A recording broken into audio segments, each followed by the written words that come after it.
Elissa Al-Saad, je suis doctorante en 3e année en architecture et ville au Centre de recherche sur l'habitat et je suis architecte de formation. Mon projet de thèse cherche à confronter les différentes formes possibles d'appropriation du sol face à cette notion émergente qu'est l'habitabilité à la surface du globe. Il s'agit finalement de venir confronter une intention de sauvegarde de la ressource foncière avec cette notion qui est la propriété au temps de l'Anthropocène. Ce projet de recherche est assez innovant puisqu'il vient croiser un questionnement sur le statut des sols et un contexte de transition écologique. Il s'agit finalement d'aborder la question de la transition écologique ou de l'écologie à travers son prisme environnemental mais également son prisme social. En effet, travailler sur la démarchandisation du foncier tend aussi à répondre à une urgence sociale que ce projet cherche à rendre visible.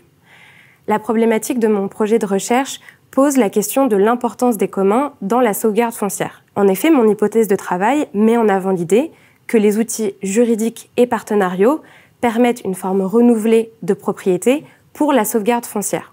D'une part, par les organismes de foncier solidaire, qui finalement apportent une forme renouvelée de propriété au service du bien commun et pour une diversité socio-économique, et d'autre part par la redécouverte de la propriété sectionnelle, qui est un outil de gestion des biens d'une communauté d'habitants et qui permet l'expérience du commun en milieu rural et la préservation du vivant. Ce projet me semble innovant car il propose de répondre de façon originale aux nouveaux enjeux portés par les territoires. En effet, il s'agit de venir outiller les territoires pour leur permettre de sortir d'une logique de marchandisation du foncier à travers une approche économique de la gestion des sols et un appareillage juridique.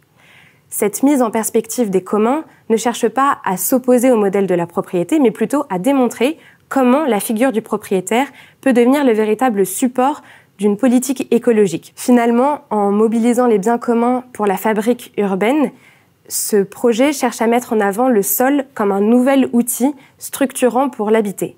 Plus généralement même, il va jusqu'à questionner la capacité qu'a l'architecture à se repenser, à se renouveler dans sa manière de produire l'habitat à l'ère de l'Anthropocène.